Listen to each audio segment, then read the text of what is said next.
Hello everyone, it's April, that means spring's here. Birds are turning the fields of Cheshire into a great symphony. Trees are budding, pussy willow is everywhere, so are daffodils and stinging nettles. What's changed in this world? Nothing really. The human race is more awakened, but still so fast asleep. I live in a small town because I thought that after exiting the cult of Jehovah's Witnesses, the best thing I could do to rest my mind and my head was to move to a small town and blend in with the locals, forge new friendships, just live, just find the meaning of peace and happiness. I don't need to know the meaning of life. It's a pointless question. All I want is to find out who I am outside the cultic mindset. People talk about waking up from a cult, being awake or woke. But are we really? Do we wake up and then go back to sleep? Do we go back to the same madness we woke up from? Do we repeat the same pattern, hold on to the same toxic traits? When I had what I refer to as my awakening, I joined an ExJW support group to help me recover, and it did help. It was reassuring to find people who were once elders, pioneers, people who grew up as Jehovah's Witnesses.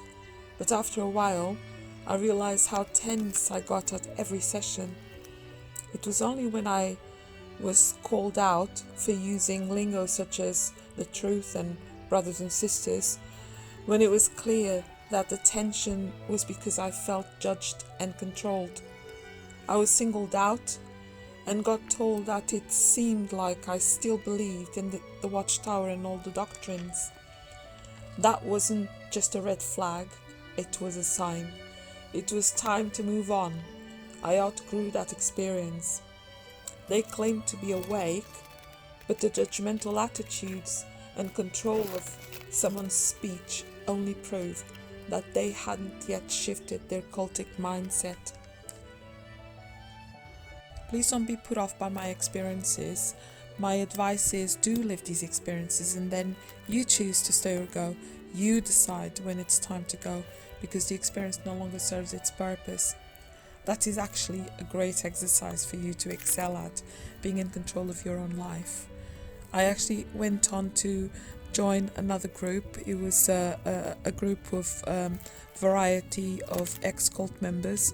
There were people who exited the Watchtower, the Mormons, Jewish Orthodox branches, feminist cults, Buddhist cults, sex cults, you name it, they were there.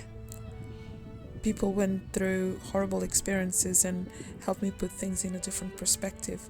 We all had so much in common. We all had awakened from what we once called the truth. But I, for myself, I decided I had outgrown this group. I was free to move on. What about YouTube channels? Do you ever outgrow them? I do. If I watch a video and appreciate it, and it adds value to my life at that time, I'll offer whatever I can because I want to. I'll subscribe to a channel and then unsubscribe if I've outgrown it. Sometimes I'll resubscribe to a channel. It's my life, under my control. No one is entitled to pass their judgment on me and give me their conscience and decide for me. I feel very passionate about that. Us ex-Jehovah's Witnesses have learned over the years to see everything black and white, no grey, no in-between, no nuance, no freedom of thought. You're either with us or against us. You're either for Jehovah or for Satan. But out here in the real world, we can break free from that thought control. We're free to see things black, white and grey if we want to. One thing I learned about myself is I always see things with a nuance, a grey set of eyes. I need to hear both sides of the story while sitting on the fence. Sometimes it does give me a pain in the bum, but I cannot jump onto one side of the fence and turn my back to the other side of the fence. Sometimes I don't want to know both sides of the story because I'm already dead set on one side. But you just can't push me. Sometimes neither side is right, so I'll just be happy sitting away from either side. What I cannot do is cultivate that cultic mindset. I need to grow as a person and keep setting myself free. So, what have I learned in the last month or so?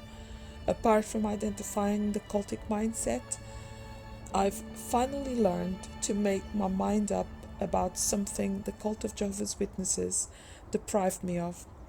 It deprived me of protecting myself from toxicity.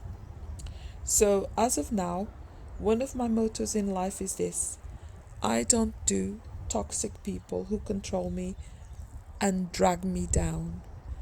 And I hope you feel that way too, to set yourself free.